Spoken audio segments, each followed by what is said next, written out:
রমজান মানে হলো রোজা রাখা, তারাবির নামাজ পড়া, আর সাহরি খাওয়া, ইফতার খাওয়া, ব্যাস।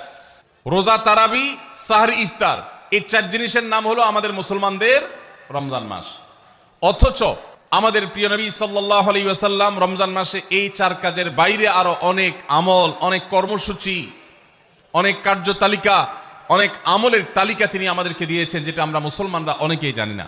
কারণ আমি নবী করিম সাল্লাল্লাহু আলাইহি সাল্লামের হাদিস থেকে এবং কোরআনে কারীম থেকেও 27টি আমলের কথা আপনাদের সঙ্গে শেয়ার করবো ইনশাআল্লাহ, যার সবগুলোই রমাদানের জন্য স্পেশাল। রমাদান কেন্দ্রিক যে সমস্ত আমল, যে সমস্ত করণীয় আমাদের আছে, তার মধ্যে প্রথম করণীয় হলো শাবানের 29 তারিখে পশ্চিম আকাশে রমজানের চাঁদ তালাশ করা। এটা একটা আমল। কোন দিন চাঁদ তালাশ করবেন? শাবানের 29 তারিখ। তাহলে 29শে শাবান সন্ধ্যায়, যেদিন থেকে রোজা হওয়ার সম্ভাবনা আছে, সেই দিন সন্ধ্যায় মাগরিবের আগে পশ্চিম আকাশের দিকে চাঁদ অনুসন্ধান করার চেষ্টা করে তাকাবেন। পশ্চিম আকাশে চাঁদ অনুসন্ধান করার জন্য যদি চেষ্টা করেন, একটু খোঁজার চেষ্টা করেন, চাঁদ দেখতে যদি পান তো ভালো। এমনকি যদি চাঁদ দেখতে নাও পান, চাঁদ দেখার চেষ্টা যে করেছেন, এর কারণে আপনার আমল নামাতে সওয়াব লেখা হবে, একটা সুন্নত আদায় করার সওয়াব। নবী করিম সাল্লাল্লাহু আলাইহি সাল্লামের হাদিসটা আমরা লক্ষ্য করি, তিনি বলেছেন, সুমু লিরুইয়াতিহি ওয়া আফতিরু লিরুইয়াতিহি, তোমরা চাঁদ দেখে সিয়াম সাধনা করবে, চাঁদ দেখে রমাদান উদযাপন করবে, চাঁদ দেখে রমাদানের ইবাদত বন্দেগী করবে, আর চাঁদ দেখে তোমরা ঈদ উদযাপন করবে। চাঁদ দেখে তিনি আমাদেরকে রোজা রাখতে বলেছেন, অতএব চাঁদ দেখতে হবে কি হবে না? ভাইরা আমার, আমরা পশ্চিম আকাশে চাঁদ দেখার চেষ্টা করব ইনশাআল্লাহ। যদি চাঁদ দেখতে পান আপনি, তাহলে নবী সাল্লাল্লাহু আলাইহি সাল্লামের সেখানে একটা দোয়া পড়বেন, আল্লাহুম্মা আহিল্লাহু আলাইনা বিল ইয়ুমনি ওয়াল ঈমান ওয়াস সালামাতি ওয়াল ইসলাম রব্বি ওয়া রাব্বুকাল্লাহ। চাঁদকে লক্ষ্য করে বলবেন, চাঁদের সাথে কথা বলবেন। চাঁদ আপনার কথা হয়তো বুঝবে না, কিন্তু আল্লাহর এরকম সৃষ্টি যারা আমাদের কথা বুঝতে পায় না, তাদেরকে লক্ষ্য করে কিছু বলার মানে হলো আপনি মূলত আপনার মনের আকুতিকে প্রকাশ করছেন। চাঁদকে লক্ষ্য করে নবী সাল্লাল্লাহু আলাইহি সাল্লাম চাঁদ দেখলে পড়তেন, আল্লাহুম্মা আহিল্লাহু আলাইনা বিল ইয়ুমনি ওয়াল ঈমান, হে আল্লাহ, এই যে চাঁদ আমি দেখতে পাচ্ছি, এই চাঁদের পুরো মাসটাকে যে আমার জন্য বরকত এবং ঈমান দিয়ে পরিপূর্ণ করে দিন। এই চাঁদ পুরো মাস জুড়ে থাকবে, অতএব এই পুরো মাস জুড়ে এই চন্দ্র মাসে আমি আপনার কাছে আমার জীবনে প্রভূত বরকত, কল্যাণ এবং ঈমান আপনার কাছ থেকে চাই। ওয়াস সালামাতি ওয়াল ইসলাম, এবং আমি নিরাপত্তা চাই। এই চাঁদ, এই চন্দ্রমাস আমার জন্য যেন নিরাপদ হয়, এবং ইসলামের সাথে যেন এই মাস আমি অতিবাহিত করতে পারি, ঈমানের সাথে যেন অটল অবিচল থাকতে পারি। রব্বি ওয়া রাব্বুকাল্লাহ, হে চাঁদ, তোমার সৃষ্টিকর্তা, পালনকর্তা আর আমারও পালনকর্তা এক আল্লাহ। ভাইরা আমার, চাঁদ দেখার চেষ্টা করা যাবে তো ইনশাআল্লাহ? সোশ্যাল মিডিয়াতে আপনি চাঁদের খবর খোঁজেন, দোষ নাই, কিন্তু আমরা সবাই যদি সোশ্যাল মিডিয়াতে চলে যাই, পশ্চিম আকাশে চাঁদটা দেখবে কে? দুর্ভাগ্য। মসজিদ মাদ্রাসার ছাত্ররা, ওলামা একরাম, তারাও চাঁদ তালাশ করতে দেখা যায় খুবই কম, খুবই নগণ্য। আল্লাহ তাআলা আমাদের সবাইকে মৃত প্রায় সুন্নাহকে জিন্দা করার তৌফিক দান করুন। তাহলে রমজান কেন্দ্রিক প্রথম আমল পেয়ে গেলাম, প্রথম কর্মসূচি পেয়ে গেলাম, সেটা হলো শাবানের শেষ তারিখে পশ্চিম আকাশে চাঁদ তালাশ করবো ইনশাআল্লাহ। নাম্বার 2, রমজানের দ্বিতীয় আমল, যেটা রমজানের প্রধান আমল মূলত, কি সেটা বলেন দেখি। রমজানের প্রধান আমল কি ভাই? রোজা রাখা। মাশাআল্লাহ, উত্তর সঠিক। রমজান মাসের প্রধান আমল হলো রোজা রাখা। রোজা রাখার চাইতে এ মাসের বড় কোনো আমল হতে পারে না। রোজা রাখা রমজানের সুন্নত না মুস্তাহাব? ফরজ। ফরজ মানে হলো আল্লাহর সেই নির্দেশ, যেই নির্দেশ লঙ্ঘন করলে জাহান্নামের শাস্তি অবধারিত, জাহান্নামের শাস্তি এড়ানো যাবে না, যে নির্দেশ মান্য করা আবশ্যক, এরকম একটি ফরজ। নবী করিম সাল্লাল্লাহু আলাইহি সাল্লাম বলেছেন, যদি কেউ জীবনে একটি রোজাও শরিয়া গ্রাহ্য ওজর ছাড়া কেউ যদি ভঙ্গ করে, রোজা না রাখে, রমজানের পরে যদি সে সারা জীবনও রোজা রাখে, দায়মুক্ত হয়তো হয়ে যাবে, সে কাজা আদায় করেছে, কাফারা আদায় করেছে, দায়মুক্ত হয়তো হয়ে যাবে, কিন্তু রমজানের একটা রোজা রেখে আল্লাহর কাছে যে পরিমাণ মর্যাদার অধিকারী হওয়ার কথা, সারা জীবন রোজা রেখেও রমজানের ওই একটা রোজার ক্ষতিপূরণ করা সম্ভব নয়। এই জন্য সবাই রমজান মাসে ফরজ রোজা রাখবো তো ইনশাআল্লাহ। ভাইরা আমার, নবী করিম সাল্লাল্লাহু আলাইহি ওয়াসাল্লাম তিনি বলেছেন, যে ব্যক্তি রমজানে ঈমান এবং ইখলাসের সাথে আল্লাহকে খুশি করবার জন্য রমজান রোজা রাখবে, আল্লাহ তার পূর্বের সমস্ত গুনাহ মাফ করে দিবেন। 2 নম্বর আমল হলো রমজান মাসে রোজা রাখা।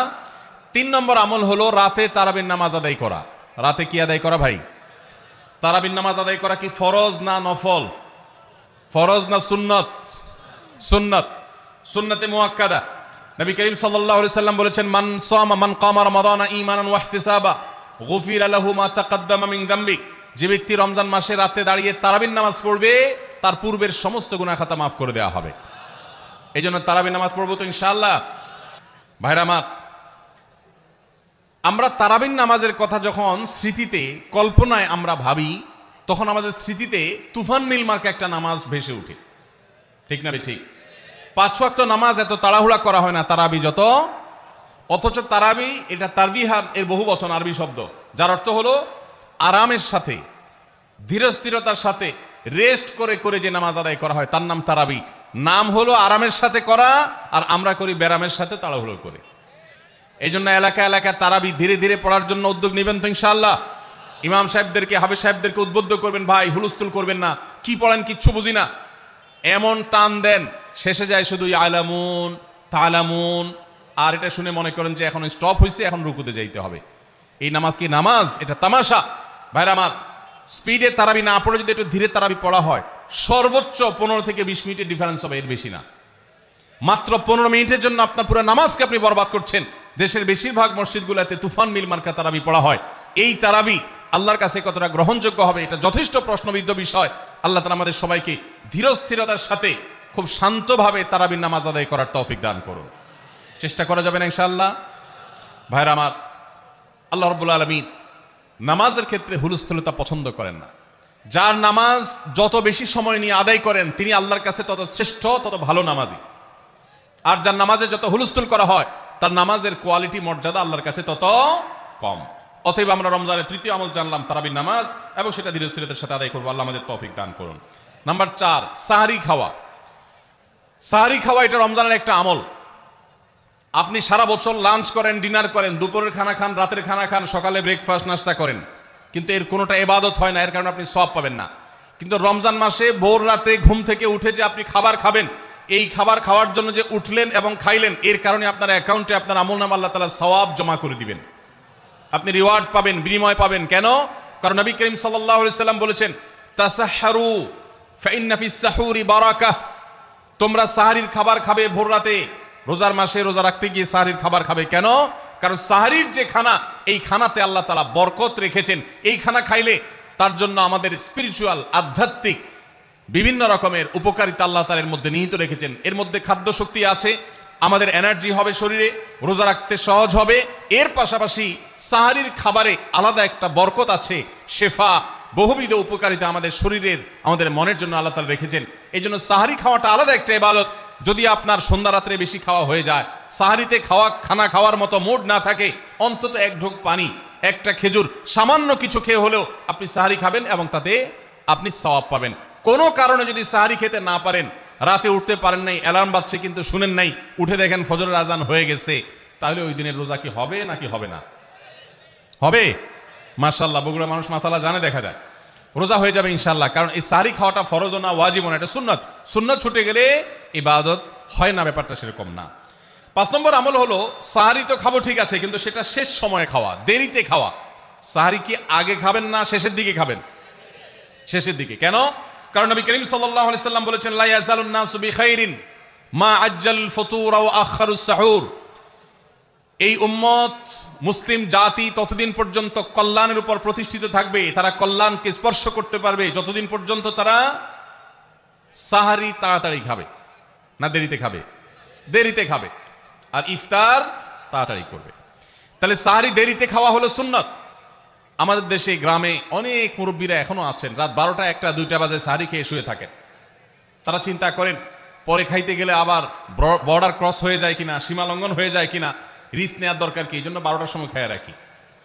এটার কারণে সাহরি খাওয়ার সওয়াব পাবেন ঠিকই, কিন্তু দেরিতে সাহরি খাওয়ার যে সুন্নত, সেই সুন্নত আদায় হবে না, এই জন্য দেরিতে খাবেন। দেরিতে খাওয়ার মানে আবার এরকম দেরি না যে আপনি আর মুয়াজ্জিন সাহেব দুজন কম্পিটিশন করছেন, আপনার হাতে খাবারের প্লেট আর মুয়াজ্জিনের হাতে মাইক, আপনি আগে শেষ করেন আর মুয়াজ্জিন আগে আজান দিবে, কম্পিটিশন চলছে। এত দেরি করে একেবারে লাস্ট মিনিট পর্যন্ত খাওয়া সুন্নত নয়। কথা কি বুঝাতে পারছি? কয়েক মিনিটের গ্যাপ রেখে তারপরে খাবার শেষ করবেন, কারণ নবী করিম সাল্লাল্লাহু আলাইহি ওয়াসাল্লাম সাহরি খেয়ে শেষ করে ফজর নামাজ শুরু করতেন, এর মধ্যে 50টা আয়াত পড়ার মতো গ্যাপ রাখতেন, অর্থাৎ প্রায় 10 মিনিটের মতো একটা গ্যাপ থাকতো। এই জন্য আমরা একটা গ্যাপ রেখে তারপর সাহরি শেষ করব। অর্থাৎ ফজরের আজান যদি হয় উদাহরণস্বরূপ 5:25 বা 30, তাহলে আমরা 2-4 মিনিট আগে সাহরি খেয়ে শেষ করবো ইনশাআল্লাহ। তাহলে সাহরি দেরি করে খাওয়া, শেষের দিকে খাওয়াটা সুন্নত। আল্লাহ আমাদেরকে আমল করার তৌফিক দান করুন। এরপরে 6 নম্বর আমল হলো ইফতার করা। রোজা রেখেছেন কিন্তু ইফতার করেন নাই, রোজা হয়ে যাবে কিন্তু সুন্নত আদায় হবে না, এই জন্য ইফতার করা একটা সুন্নত। আল্লাহ তাআলা আরহামুর রাহিমিন, এমন একটা মাস রমজান মাস, সারা বছর কিন্তু আমরা নাস্তা করি, সারা বছর যেটা নাস্তা করি রমজানে সে নাস্তাই করি, পার্থক্য হলো সারা বছর নাস্তা করি সকালে, রমজানে নাস্তা করি সন্ধ্যায়। মানুষ দীর্ঘ সময় না খেয়ে থাকার পরে যে খাবার খায় সেটাকেই ব্রেকফাস্ট বলে, সেটাকেই নাস্তা বলে। আরবিতে যে ইফতার বলা হয়, এই ইফতার শব্দের অর্থ কিন্তু নাস্তা। ইফতার শব্দের অর্থ কি? নাস্তা। সারা বছর নাস্তা খেলে কোনো সওয়াব হবে, কিন্তু রমজান মাসে আপনি যদি সারাদিন উপবাস থাকার পর সন্ধ্যায় ব্রেকফাস্ট করেন অর্থাৎ ইফতার করেন, তাহলে আল্লাহ তাআলা আপনাকে সুন্নাত পালন করার সওয়াব দিবেন। এই জন্য ভাই ইফতার করা একটা সুন্নত।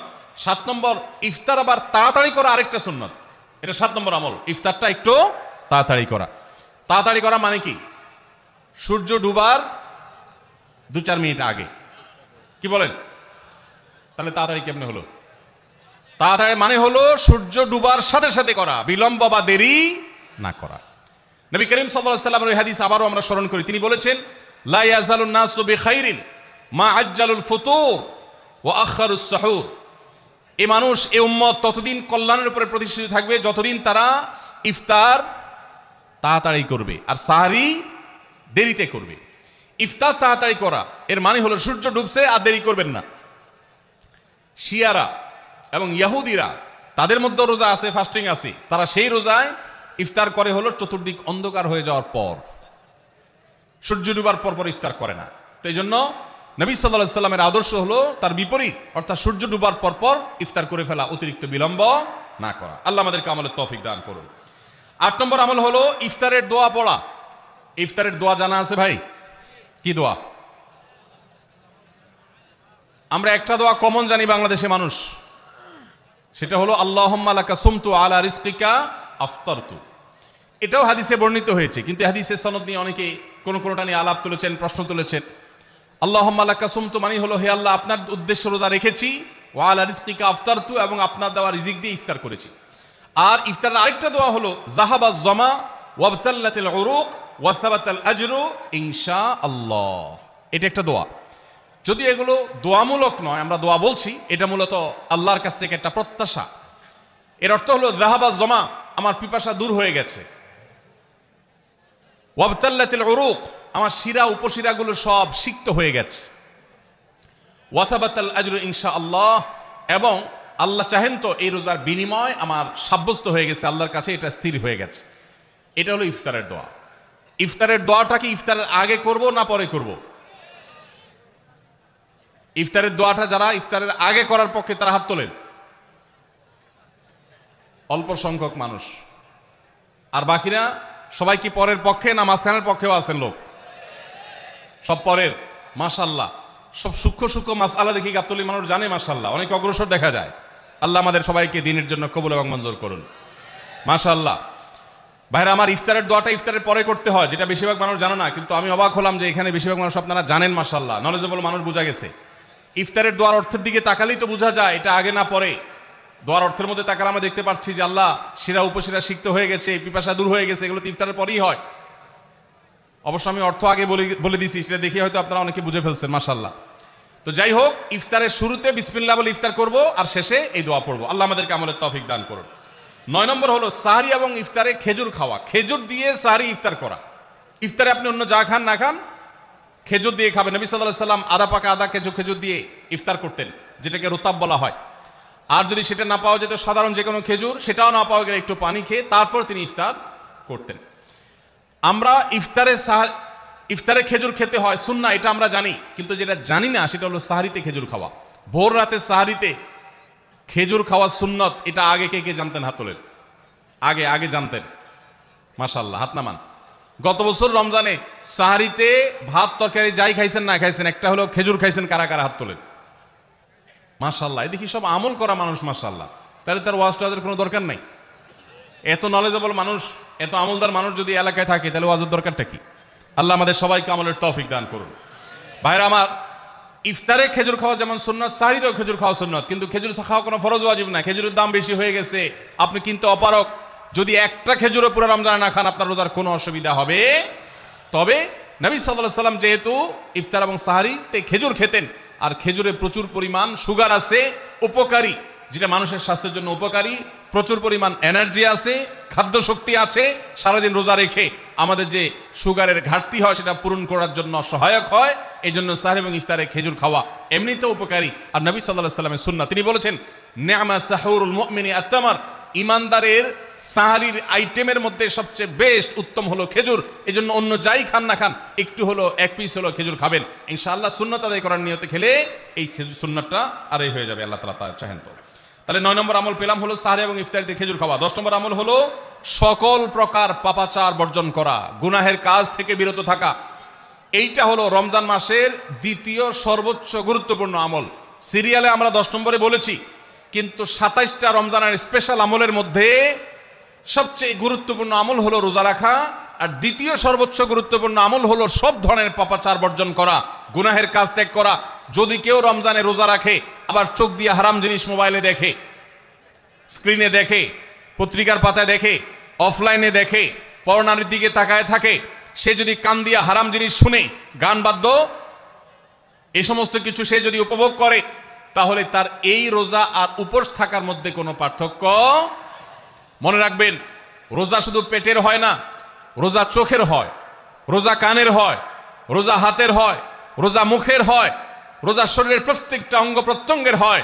একজন মানুষ যখন তার পুরো শরীরের রোজা করে, সে যখন সকল অঙ্গ প্রত্যঙ্গ দিয়ে আল্লাহর আনুগত্য করে, আল্লাহর নাফরমানি থেকে বেরিয়ে আসে, তখন সে সত্যিকারের রোজাদার হয়। আর যে শুধুমাত্র দিনের বেলায় পানাহার বর্জন করে, যৌনাচার বর্জন করে, আর সমস্ত পাপাচার অপকর্ম সে যথারীতি অন্য সময়ের মতো রমজান মাসেও করে, এই রোজাদার পেটের রোজা রেখেছে, কিন্তু তার শরীরের অন্য অন্য অঙ্গ প্রত্যঙ্গগুলো আল্লাহর কথা শুনে নাই, সো সেগুলো কিন্তু রোজা রাখে নাই। এই রোজা আল্লাহর কাছে মাকবুল এবং গ্রহণযোগ্য রোজা হতে পারে না। আল্লাহ আমাদের সবাইকে রমজান মাসের রোজা থেকে সকল হারাম, সকল নাজায়েজ কাজ, সকল গুনাহের কাজ ছাড়ার তৌফিক দান করবেন, আমিন। ভাইরা আমার, 11 নম্বর আমল হলো অধিক পরিমাণ দোয়া করা। রমজান মাসে রোজা রেখে আমরা বেশি বেশি দোয়া করব। চলতে ফিরতে উঠতে বসতে দোয়া করতে পারেন। আমাদের মায়েরা অনেকে শুনছেন আমাকে, রমজান মাসে আপনি গৃহস্থলী কাজ করছেন, রান্না বাড়া করছেন, ঘর ঝাড়ু দিচ্ছেন, আর মনে মনে আল্লাহর সাথে কথা বলেন। দোয়া মানে আল্লাহর সাথে কথোপকথন। আল্লাহ, আপনি আমাকে মাফ করে দেন, আমার বাবাকে মাকে মাফ করে দেন, সন্তানগুলোকে হেদায়েত দান করেন, চোখের পানি ফেলেন। নিয়মতান্ত্রিক দোয়া, বসে বসে হাত তুলে দোয়া করবেন কেবলামুখী হয়ে। আবার চলতে ফিরতে উঠতে বসতে, এমনকি ওযু নাই সে অবস্থায় দোয়া করবেন। নবী সাল্লাল্লাহু আলাইহি সাল্লাম বলেছেন, 3 ব্যক্তির দোয়া ফিরিয়ে দেওয়া হয় না। কয় ব্যক্তির দোয়া?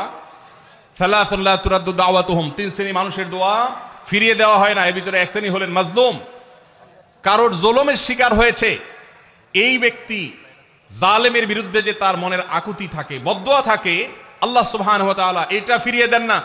এই জন্য পৃথিবীর ইতিহাসের কোন জালিম আপনি দেখাতে পারবেন না যেই জালিমকে আল্লাহ ছেড়ে দিয়েছেন, আল্লাহ ছাড় দিয়েছেন কিন্তু চূড়ান্তভাবে ছেড়ে দিয়েছেন, এমন কোন জালিম আপনি দেখাতে পারবেন না।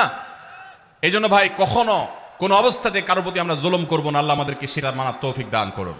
তাহলে 3 ব্যক্তির দোয়া কবুল হয়, ফেরত দেওয়া হয় না। তার ভিতরে একজন হলো মাজলুম, যার প্রতি আপনি জুলুম করেছেন, সে আপনার বিরুদ্ধে যে বদদোয়া করে, এটা লাগবেই লাগবে, আজ হোক আর 2 দিন পরে হোক। নাম্বার 2, মুসাফির, যে ব্যক্তি সফরে আছে, সফররত অবস্থায় সে যদি দোয়া করে, সে দোয়া আল্লাহ তাআলা কবুল করেন। 3 নম্বর হলো রোজাদার ব্যক্তি, আসসাইম হাত্তা ইফতির, রোজাদার ব্যক্তি সারাদিন ভর রোজা করলে, ইফতার রাগ পর্যন্ত, সারাদিন দোয়া করলে ইফতার রাগ পর্যন্ত তার দোয়া কবুল হয়। এই জন্য রোজা রেখে আমরা বেশি বেশি আল্লাহর কাছে দোয়া করবো ইনশাআল্লাহ। চলতে ফিরতে উঠতে বসতে মনে মনে আল্লাহর সাথে কথা বললেন, চাওয়া তাওয়াকে পেশ করলেন, বাস এটাই হলো দোয়া। এটা হলো আমাদের রমজান মাসের 11 নম্বর আমল, বেশি বেশি দোয়া করা। 12 নম্বর আমল হলো মিথ্যা এবং কাজ পরিহার করা। রমজানের সকল পাপাচার তো পরিহার করবই, বিশেষভাবে মিথ্যা কথা মিথ্যা কাজ পরিহার করা। কারণ নবীজি সাল্লাল্লাহু আলাইহি ওয়াসাল্লামের জন্য আলাদা নির্দেশ করেছেন। তিনি বলেছেন, মাল্লাম ইয়াদা কাওলা যুরি ওয়াল আমালা বিহি ফালাইসা লিল্লাহি হাজা আন ইয়াদা তাআমাহু ওয়া শারাবা। যে ব্যক্তি রমজানের রোজা রেখে মিথ্যা কথা মিথ্যা কাজ ছাড়লো না, তার উপোস থাকায় আল্লাহর কোনো ঠেকা পড়ে নাই। 13 নম্বর আমল হলো অশ্লীলতা এবং বিবাদ বিতণ্ডা ঝগড়া এগুলো পরিহার করা। কারণ নবী করিম সাল্লাল্লাহু আলাইহি ওয়াসাল্লাম তিনি আমাদেরকে রমজান মাসে রোজা রেখে অশ্লীলতা পরিহার করতে বলেছেন। মোবাইলে হারাম জিনিস দেখলেন, টেলিভিশনে হারাম জিনিস দেখলেন, বা কোনো পত্রপত্রিকাতে খারাপ জিনিস নিষিদ্ধ জিনিস দেখলেন, পরনারীর সৌন্দর্য দেখে আপনি হারাম স্বাদ নেয়ার চেষ্টা করলেন, তাহলে আপনার রোজার অঙ্গহানি হলো, রোজা প্রাণহানি হলো।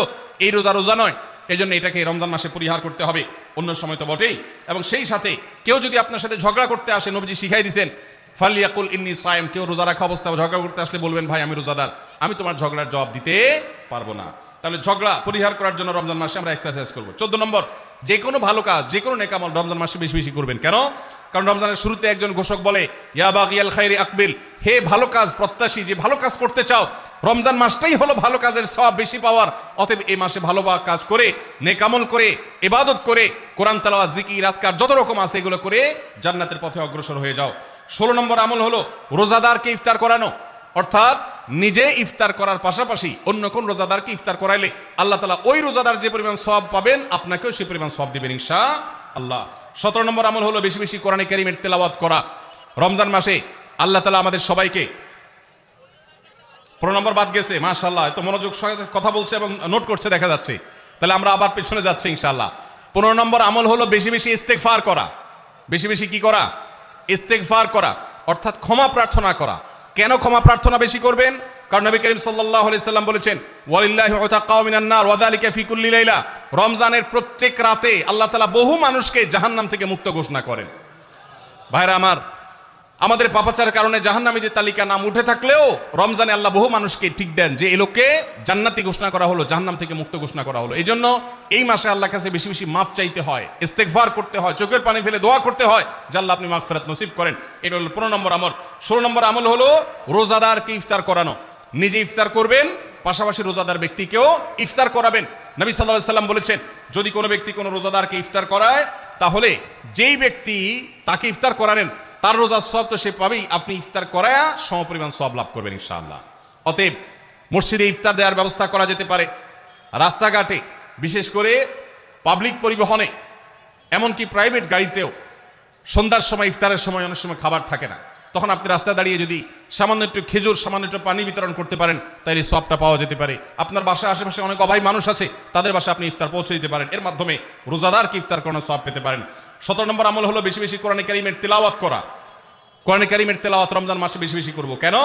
কারণ হলো এই মাসটাই হলো কোরআন নাজিলের মাস। আল্লাহ তাআলা রমজান মাসে কোরআন নাজিল করেছেন। আল্লাহ বলেছেন, শাহরু রমাদান আল্লাযী উনজিলা ফীহিল কুরআন হুদাল লিন-নাস ওয়া বায়িনাতিন মিনাল হুদা ওয়াল ফুরকান।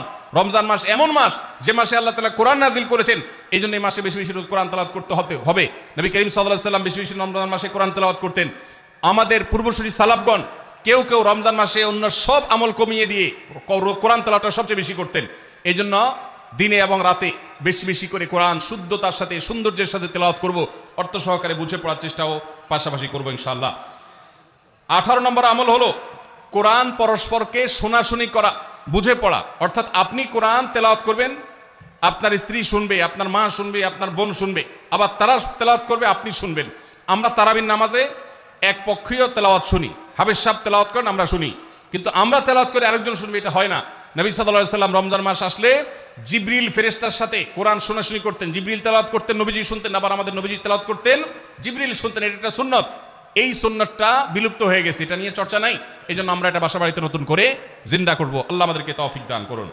19 নম্বর আমল হলো দান সাদাকা বেশি বেশি করা। নবীজি সাল্লাল্লাহু আলাইহি সাল্লাম এমনিতেই প্রচুর পরিমাণ দান করতেন, কিন্তু রমজান আসলে তার দানশীলতার পরিমাণ আরো বেড়ে যেত। এই জন্য অভাবী, প্রতিবেশী, গরিব, দুঃখী সবার ঘরে ঘরে আমরা আমাদের সাধ্য অনুযায়ী দান পৌঁছানোর চেষ্টা করব রমজান উপলক্ষে। এটা রমজানের 19 নম্বর স্পেশাল আমল, বিশেষ আমল। 20 নম্বর রমজানের কর্মসূচি হলো ভোর রাতে দোয়া করা। কারণ সারা বছর ভোর রাতে তাহাজ্জুদের নামাজ পড়া বা দোয়া করার সুযোগ আমাদের হয় না, কিন্তু রমজানের সাহরি খেতে তো এমনি ওঠেন। অতএব এই টাইমে দোয়া কবুল হয়। 24 ঘন্টার ভিতরে দোয়া কবুলের সবচেয়ে মোক্ষম সুযোগ, সবচেয়ে আদর্শ সময় হলো এই তাহাজ্জুদের সময়টা। ভাইরা আমার, ঢাকার একটি বড় কোম্পানি, বাংলাদেশের সবচেয়ে বড় শিল্প প্রতিষ্ঠান বললে ভুল হয়তো হবে না, অন্তত এটুকু বলা যায় যে প্রথম 3-4টি বড় প্রতিষ্ঠানের একটি। এরকম একটা প্রতিষ্ঠানের একজন কর্মকর্তা বছর 2-3 আগে আমার সাথে হঠাৎ দেখা। তিনি আমাকে দেখে বেশ আবেগ আপ্লুত হলেন এবং অনেকটা জড়িয়ে ধরলেন এবং বললেন, ভাই, আপনার একটি আলোচনা থেকে আমার জীবনের ভিতরে এমন এক পরিবর্তন আসছে যেটা অকল্পনীয়, অভাবনীয়। একটু কৌতূহল হয়ে জানতে চাইলাম কোনটা সেটা। তখন তিনি বললেন, ভাই, আমার জীবনে এমন একটা রোগ হয়েছে, যেই রোগ ট্রিটমেন্ট করার জন্য দেশে বিদেশে বিভিন্ন জায়গায় গিয়েছি, কোনো চিকিৎসা এর আমি পাই নাই। শেষ পর্যন্ত আশাহত হয়ে চাকরি ছেড়ে দিয়ে, শহর ছেড়ে দিয়ে গ্রামে গিয়ে বসবাস করা শুরু করছি এবং মৃত্যুর জন্য অপেক্ষা করছি। এর মধ্যে আপনার একটা আলোচনার ক্লিপ আমার চোখের সামনে আসলো সোশ্যাল মিডিয়ায়, তো এটা শুনলাম। সে আলোচনাটা ছিল আল্লাহর কাছ থেকে অসাধ্য সাধন করার সময় হলো ভোর রাত তাহাজ্জুদের সময়। আমি এই আলোচনা পুরোটা শোনার পর ওই রাতেই আমি ঘুম থেকে উঠে ভোর রাতে তাহাজ্জুদ পড়ে আল্লাহর কাছে বুক ভাসিয়ে মন ভরে কাঁদলাম, দোয়া করলাম। ওই ভাই বললেন যে আমি এত দোয়া করলাম, দোয়া করতে করতে দীর্ঘ সময় আমি পরিতৃপ্ত হলাম, আমার দোয়া শেষ হয়ে গেল। এরপর দোয়া করে শেষ করার পর ফজর নামাজের সময় হয়ে গেছে, আমার ফিল হলো, অনুভব হলো যে আমার শরীরে আর কোনো রোগবালাই এখন মনে হয় নাই। এবং তিনি গত 2 দিন আগেও তার সাথে আমি দেখা করলাম ঢাকায়, গতকালকে দেখা করলাম, 2 দিন আগে না, মাত্র 1 দিন আগে দেখা করলাম। তিনি এখন সুস্থ সবল হয়ে আবার তার চাকরিতে ফিরে গিয়ে স্বপদে স্বমহিমায় আছেন। তিনি এক সহকর্মীকে ডেকে আমার সামনে বলছেন, এই তোমরা বলো তো, আমি আগে শারীরিকভাবে বেশি ফিট ছিলাম নাকি এখন বেশি ফিট? তখন তার সহকর্মী আমার সামনে বলছে, স্যার, আপনি আগে অনেক বেশি রাগরাগি করতেন, আপনি হট মেজাজি ছিলেন, অনেক বেশি অসুস্থ হয়ে যেতেন কিছু হলেই, কিন্তু এখন আপনি সে আগের সময়ের তুলনায় অনেক বেশি সুস্থ এবং ফিট। তিনি বললেন, ভাই, ভোর রাতের দোয়ার প্রভাব এত বেশি, তাহাজ্জুদের সময়ের দোয়া এত গুরুত্বপূর্ণ যে এই এক দোয়া আমার জীবনকে আমূল পরিবর্তন করে দিয়েছে। এই জন্য ভাইরা, রমজান মাসে বিশেষ করে যখন তাহাজ্জুদের সময় সাহারি খেতে যখন উঠবেন, সাহারি খাওয়ার পর 10টা মিনিট সময় হাতে রাখেন, বা সাহারি খাওয়ার আগে 10টা মিনিট একটু আগে উঠেন, উঠে উজু করে 2 রাকাত 4 রাকাত নামাজ পড়ে, বা নামাজ পড়ার সময় না থাকলে অন্তত কেবলামুখী হয়ে 2টা হাত তুলে আল্লাহর কাছে একটু চান। নবীজি সাল্লাল্লাহু আলাইহি ওয়াসাল্লাম বলেছেন, রাতের শেষ প্রহর যখন হয়, দুনিয়ার আসমানে নেমে এসে আল্লাহ বান্দাদেরকে ডেকে ডেকে তাদের প্রত্যেকটা চাওয়া পূরণ করে দেন। এই জন্য ভাইরা, রমজান মাসে সাহারির সময় দোয়া কবুল হয়। রমজান উপলক্ষে বিশেষ করে এই আমলটা, সাহারির সময় আমলটা আমরা দোয়া করার আমলটা করতে পারি। তাহলে 20 নম্বর আমল হলো তাহাজ্জুদের নামাজ এবং ভোর রাতের দোয়া। এটা অন্য সময় করা যায়, কিন্তু রমজানের সুযোগটা বেশি আসে, সেজন্য এটাকে রমজানের স্পেশাল আমল হিসেবে আমরা উল্লেখ করলাম। আল্লাহ আমাদেরকে সবাইকে তৌফিক দান করুন। সাহারি খেতে উঠলে একটু দোয়া করবো তো ইনশাআল্লাহ, 2-4 মিনিটের জন্য হলে দোয়া করবো, একাকী নির্জনে আল্লাহর কাছে কেবলামুখী হই। এর চেয়ে বড় দুর্ভাগ্যের বিষয় কি আছে যে আল্লাহ চাওয়ার জন্য ডাকছেন আর আমি অবহেলা করে বসে আছি। ভাইরা আমার, 5 ওয়াক্ত নামাজের জন্য মুয়াজ্জিন আপনাকে ডাকে, কিন্তু ভোর রাতে দোয়া কবুলের জন্য স্বয়ং আল্লাহ আপনাকে ডাকেন। অতএব সাহারি খেতে উঠলে ভোর রাতে সাহারির সময় একটু দোয়া করবো তো ইনশাআল্লাহ। 21 নম্বর আমল, উমরা করা। যাদেরকে আল্লাহ তৌফিক দিয়েছেন তারা রমজানে উমরা করবেন, কারণ নবী করিম সাল্লাল্লাহু আলাইহি ওয়াসাল্লাম বলেছেন, উমরাতুন ফি রমাদান তা'দিলু হাজ্জা। রমজানে কেউ উমরা করলে একটা হজের সওয়াব পায়। কোন কোন হাদিসে আসছে তা'দিলু হাজ্জাতাম মাই, নবীজির সাথে হজের সওয়াব পাওয়া যায় রমজানে উমরা করলে। আল্লাহ আমাদেরকে যখন তৌফিক দিবে আমরা তখন সেটা করব ইনশাআল্লাহ। ঠিক আছে না? নিয়ত করেন, দোয়া করেন, আল্লাহ একসময় তৌফিক অবশ্যই দিবেন। 22 নম্বর আমল হলো রমজানের শেষ 10 দিন মসজিদে ইতিকাফ করা। গুরুত্বপূর্ণ একটা পয়েন্ট, মসজিদে ইতিকাফ করা। খুব মনোযোগ দিয়ে শুনি। রাসূল করিম সাল্লাল্লাহু আলাইহি সাল্লাম রমজানের রোজা ফরজ হওয়ার পর থেকে নিয়ে তার মৃত্যু পর্যন্ত একটি বছরের জন্য রমজানের শেষ দশক মসজিদে ইতিকাফ করা ছাড়া ছিলেন না। একবার তিনি মসজিদে ইতিকাফে বসেছেন, কিন্তু ইমার্জেন্সি একটা কাজে মসজিদ থেকে তাকে বের হতে হয়েছে। এই জন্য তিনি পরের বছর 20 দিন ইতিকাফ করেছেন। 10 দিন হলো ওই বছরের, আর 10 দিন হলো আগের বছর যে ইতিকাফ ভেঙে ফেলেছেন সেটার ইতিকাফের কাজা। তার মানে হলো নবীজির জীবনে কখনো এতেকাফ এক বছর একটা রমজান মাসেও ছাড়েন নাই। এত গুরুত্বপূর্ণ আমল যে রমজানের এই আমলটা তিনি কখনোই ছাড়েন নাই। দুর্ভাগ্য আমাদের, এখানেও হয়তো বেশিরভাগ মুসলমান আমরা জীবনে একবারের জন্য রমজানের শেষ 10 দিন এতেকাফ করি নাই। যে আমল নবীজি জীবনে কখনো ছাড়েন নাই সেটা আপনি জীবনে একবারও করেন নাই। এর চাইতে বড় হতভাগা উম্মত আর কি হতে পারে? ভাইরা আমার, 3টি আমলের নগদ তৃপ্তি আমি অন্তত অনুভব করি। আমি আমার সেই অভিজ্ঞতার আলোকে আপনাদেরকে উদাত্ত আহ্বান করতে চাই, রমজানের শেষ দশকে আপনারা এতেকাফ করুন। যে 3টি আমলের তৃপ্তি, নগদ স্বাদ, অবর্ণনীয় ভালো লাগা কাজ করে, অন্তর্জগতে প্রশান্তিতে পরিপূর্ণ হয়ে যায়, সেই 3টি ইবাদতের একটি হলো আরাফাতের ময়দানের দোয়া। এটার সাথে কোনো কিছুর কম্পেয়ার হয় না। অবর্ণনীয় এক তৃপ্তি লাগে আরাফাতের ময়দানে দোয়া করতে। দ্বিতীয় হলো সিজদায় গিয়ে চোখের পানি ফেলে আল্লাহর কাছে দোয়া করতে অসম্ভব ভালো লাগা কাজ করে, ভোর রাতে দোয়াতেও একই স্বাদ পাওয়া যায়। আর 3 নম্বর হলো রমজানের শেষ দশকের এতেকাফ। এতেকাফ যে একবার করেছে সে জীবনে বারবার করে, তাকে আর ফেরানো যায় না। এই জন্য ভাইরা, রমজানের শেষ দশকে আমরা আল্লাহর ঘরে বসে গিয়ে এতেকাফ করার চেষ্টা করবো তো ইনশাআল্লাহ। অনেক এলাকায় বৃদ্ধ মানুষ, বুড়া মানুষ বসায় দেওয়া হয় টাকা পয়সা দিয়ে। যে টাকা নিয়ে এতেকাফ করে সেও গুনাহগার, আর যারা টাকা নিয়ে এতেকাফে বসায় তারাও গুনাহগার। কারণ ইবাদত টাকা পয়সা দিয়ে চলবে না। রমজানের শেষ দশক মসজিদে এতেকাফ করবো তো ইনশাআল্লাহ। আল্লাহ আমাদেরকে তৌফিক দান করুন। যুবক ভাইরা, একটাবার বসে দেখেন, অসম্ভব ভালো লাগা কাজ করে, মনে হয় যে আল্লাহর মেহমান আমি, এই ফিলটা হয়। কারণ আল্লাহর ঘরে এসে বসে আছেন আপনি। আপনি কারোর কাছে কোনো কিছু চেয়েছেন, চাইতে চাইতে একটা পর্যায়ে তার পাও জড়িয়ে বসে গেলেন, একদম বসে গেলেন, তার ঘরের সামনে বসে পড়লেন। এতেকাফটা অনেকটা এরকম। রমজানের প্রথম 20 দিন আল্লাহর কাছে হাত দিয়ে দোয়া করলাম, আর শেষ 10 দিন একজন মসজিদে গাঁটটি বসকা নিয়ে পড়ে গেলাম। ব্যাপারটা হলো কারোর পায়ে ধরে পড়ে যাওয়ার মতো। আশা করা যায় এতেকাফকারীকে আল্লাহ তাআলা ক্ষমা না করে মসজিদ থেকে ফেরাবেন না। এই জন্য এতেকাফ করার চেষ্টা করবো তো ইনশাআল্লাহ। আমরা ব্যস্ততার অজুহাত দেই, ভাইরা আমার, যে কোনো মুহূর্তে দুনিয়া থেকে চলে যেতে হতে পারে। এই জন্য এই রমজানে প্ল্যান করেন, যত ব্যস্ত হন না কেন, আমি তো আমার সমস্ত ব্যস্ততাকে এক পাশে ঠেলে রেখে আল্লাহ আমাকে যখন থেকে তৌফিক দিয়েছেন রমজানের শেষ দশকে এতেকাফ ছাড়া বাইরে থাকবো এটা চিন্তাও করি না। এই জন্য যুবক ভাইদেরকে বলবো, প্রত্যেকটা মহল্লাতে 2 জন 5 জন 10 জন করে যুবকরা বসেন, কোরআনের গ্রুপ স্টাডি করেন, কোরআনের পাঠচক্র করেন, নিজেরা কোরআন হাদিসের আলোচনা করেন, রোনাজারি এবং দোয়া করেন। 10টা দিন আল্লাহর সাথে কানেক্টেড হওয়ার চেষ্টা করেন। 12 মাস ইবাদত, দাওয়াতের কাজ, ইসলামের কাজ করবেন, ইনশাআল্লাহ সেখানে বরকত পাবেন। রমজানের শেষ দশকে ইতিকাফ করবেন তো ইনশাআল্লাহ। আল্লাহ আমাদের সবাইকে তৌফিক দান করুন। 23 নম্বর আমল হলো শেষ দশকে ইবাদতের মাত্রা বাড়িয়ে দেওয়া। আমরা উল্টাটা করি।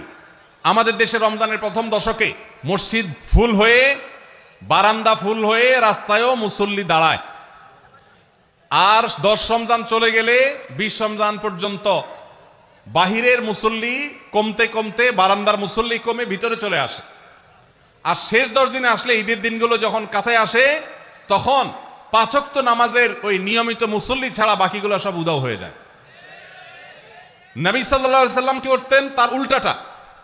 আমাদের আয়েশা বলেছেন, কানা ইয়াজিতাহিদু ফীহি মা লা ইয়াজিতাহিদু ফী গায়রি। আমাদের নবীজি সাল্লাল্লাহু আলাইহি সাল্লাম রমজানের শেষ দশকে ইবাদতের জন্য যত কষ্ট করতেন, যত সাধনা করতেন, অন্য কোন সময় ইবাদতের জন্য এত সাধনা করতেন না।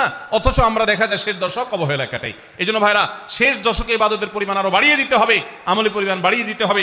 এটাই আল্লাহ তাআলার নির্দেশনা, সেটাই রমজানের শেষ দশকের আমল। 24 নম্বর আমল হলো শেষ দশকে পরিবারকে ঘুম থেকে ডেকে তোলা। এটা আলাদা সুন্নাহ। নবী সাল্লাল্লাহু আলাইহি সাল্লাম রমজানের শেষ দশক হলে কানা ইদা দাখালাল আশর আহইয়া লাইলা ওয়া আইকাযা আহলা।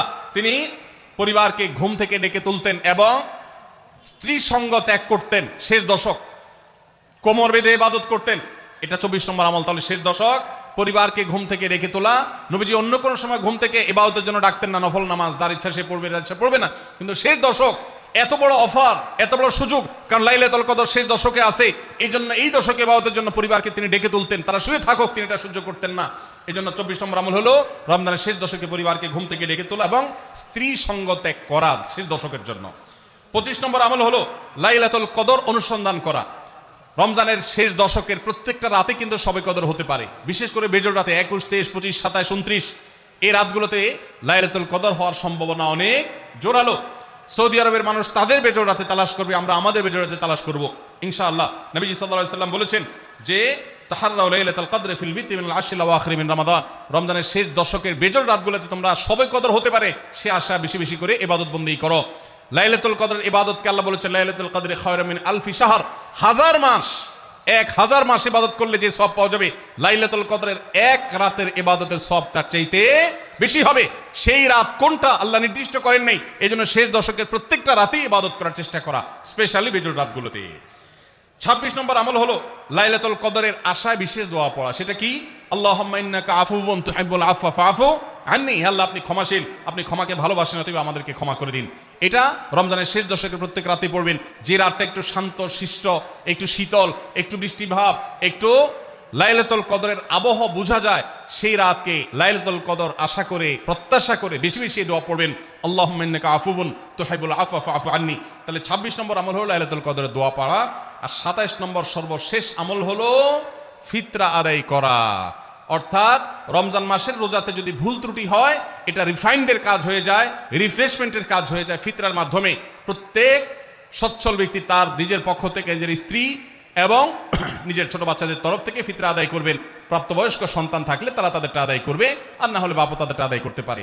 ফিতরা স্বরূপ গরিবদের বাসায় একদিনের খাবার এটা পৌঁছে দিতে হবে। এটা হলো ফিতরা।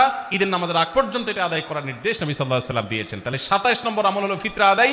এটার মাধ্যমে রমজানের আমল শেষ হয়ে যাবে। আমি আবার এক নজরে 27টি আমল আপনাদেরকে বলে দিচ্ছি। নাম্বার 1 চাঁদ দেখা, নাম্বার 2 রোজা রাখা, নাম্বার 3 তারাবির নামাজ আদায় করা, নাম্বার 4 সাহরি খাওয়া, 5 নম্বর আমল হলো শেষ সময় সাহরি খাওয়া, 6 নম্বর আমল হলো ইফতার করা, 7 নম্বর আমল হলো তাড়াতাড়ি ইফতার করা, এবং 8 নম্বর আমল হলো ইফতারের দোয়া পড়া, 9 নম্বর আমল হলো সাহরি এবং ইফতারে খেজুর খাওয়া, 10 নম্বর আমল হলো রমজান মাসের সকল গুনাহ বর্জন করা, 11 নম্বর আমল হলো বেশি বেশি দোয়া করা, 12 নম্বর আমল হলো মিথ্যা কথা এবং কাজ পরিহার করা, 13 নম্বর আমল হলো অশ্লীলতা এবং ঝগড়া বিবাদ রমজানে রোজা রেখে না করা, 14 নম্বর আমল হলো ভালো কাজের পরিমাণ এই মাসে বাড়ায় দেওয়া, 15 নম্বর আমল হলো বেশি বেশি আল্লাহর কাছে ক্ষমা চাওয়া, কারণ মাশাআল্লাহ বেশি ক্ষমা করেন মানুষকে, 16 নম্বর আমল হলো অন্য রোজাদারকে ইফতার করানো, তাদের বাসায় ইফতার পাঠানো, আর 17 নম্বর আমল হলো বেশি বেশি কোরআন তেলাওয়াত করা, 18 নম্বর আমল হলো কোরআন নিজে পড়ে আরেকজনকে শোনানো, আবার তার তেলাওয়াত নিজে বসে শোনাশুনি করা, 19 নম্বর আমল হলো দান সাদেকা করা, 20 নম্বর আমল হলো তাহাজ্জুদ এবং বিশেষ করে ভোর রাতে সারি খেতে উঠে দোয়া করা, আর 21 নম্বর আমল হলো উমরা করার সামর্থ্য থাকলে, 22 নম্বর আমল হলো ইতিকাফ করা শেষ দশকে, 23 নম্বর আমল হলো শেষ দশকের বেজোর রাতে বা শেষ দশকের প্রত্যেকটা রাতে ইবাদতের পরিমাণ বাড়িয়ে দেওয়া এবং বিশেষভাবে রাত্রি জাগরণ করা শেষ দশক। আর 24 নম্বর আমল হলো শেষ দশকে নিজের পরিবারকে ঘুম থেকে ডেকে তোলা, স্ত্রী সঙ্গ ত্যাগ করা, 25 নম্বর আমল হলো লাইলাতুল কদর অনুসন্ধান করা, 26 নম্বর আমল হলো লাইলাতুল কদর বিশেষ দোয়া পাঠ করা, আর 27 নম্বর আমল হলো ফিতরা দেওয়া। আল্লাহ আমাদের সবাইকে এই 27টা আমল দিয়ে আমাদের রমজান মাসকে সাজাবার তৌফিক দান করুন।